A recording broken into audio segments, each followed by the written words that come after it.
coming into that game, the Mavericks and the Celtics were tied for the second best record in the NBA since January 1st at 24-8. And yesterday, the Mavericks used a very, very nice comeback, some good defense down the stretch.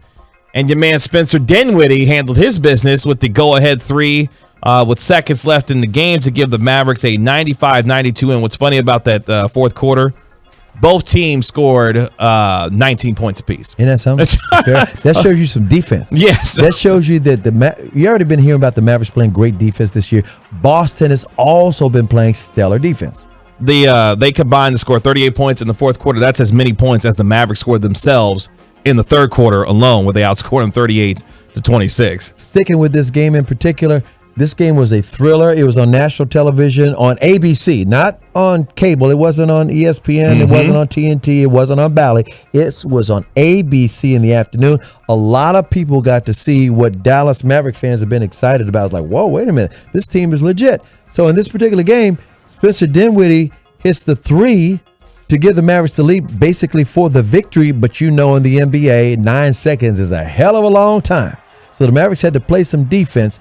And when the Boston Celtics, Marcus Smart from Flower Mound, attempted to tie the game with a few seconds to play, Luka Doncic grazed his fingertips after the ball left his hands, and Hubie Brown on the telecast said, "Oh, that's a foul." And Marcus Smart, by the way, was like made all of his free throws the whole game. So I was like, "Oh no, this thing might be going to overtime." Oh no! Luka told Jason Kidd to challenge the call. Challenge the call. They were replaying it, and they're like, what are these refs going to call? And Hubie kept saying, nope, that's a foul. That is definitely a foul. He touched his hand. Look, he touched his hands. Well, Luka said after the game, oh, I knew that was not a foul. Every time he shoots a three and they touch his finger, he goes, that's a foul. You know how Luka's always begging for calls, right?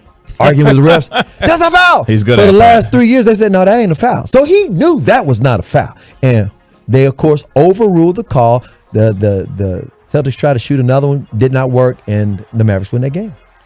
So now the Mavericks move to a season high 16 games above 500. They are now 42-26, and coming off the heels of a 3-1 week for the Dallas Mavericks, Luka Doncic for the second time in 3 weeks is your Western Conference Player of the Week. Luka Doncic continues to play terrific basketball, and for the sixth time overall in his career, he is the Western Conference Player of the Week after leading the Mavericks to a 3-1 record. To show you how great he's been playing, this was what happened to him today.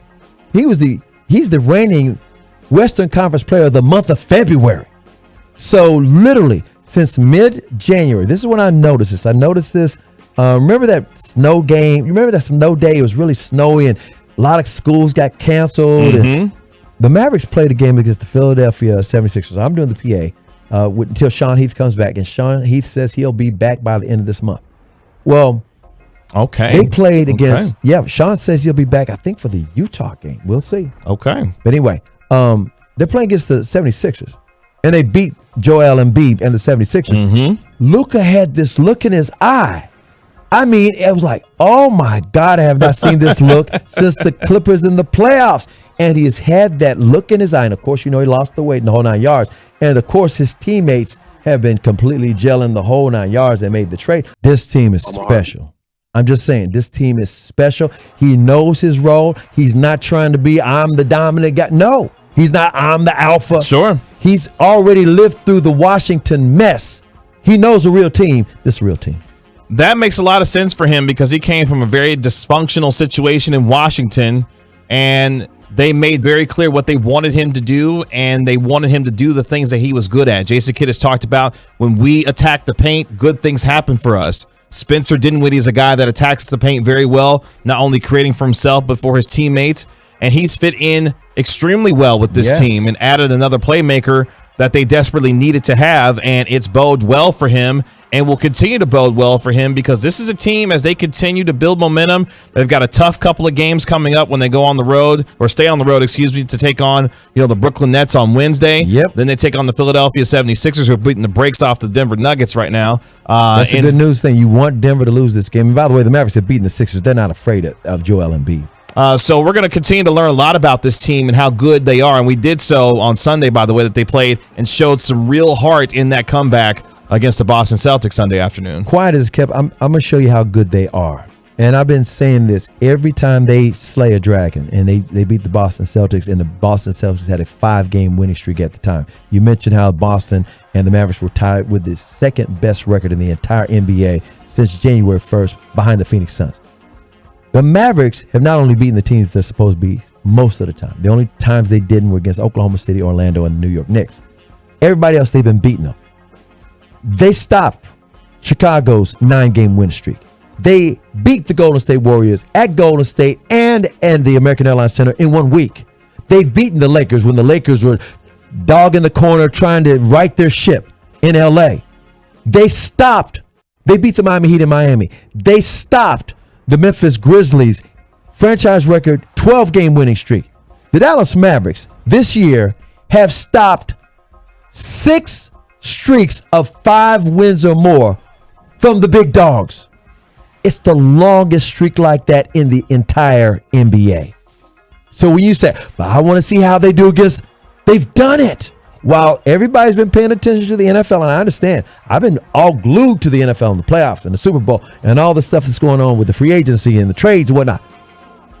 Hey, buckle up and enjoy the ride. The Dallas Mavericks are handled up on their business. And this is a team that's beating good teams this year. Not only are they a season-high 16 games above 500, this is a team now that's 19-17 this year against opponents above 500 this year. So not only are they winning at home, they're winning on the road. Yep. They're beating good basketball teams. Yep. That continues to have a lot of confidence in this team that they should, given the right matchup in the first round of the playoffs, that they should be able to be capable of winning a first-round series. They really should. Even if they don't have, home court advantage, which I do think is very important for them this year, because I would love to see a Game 7 in this building here at the AAC with Luka Doncic.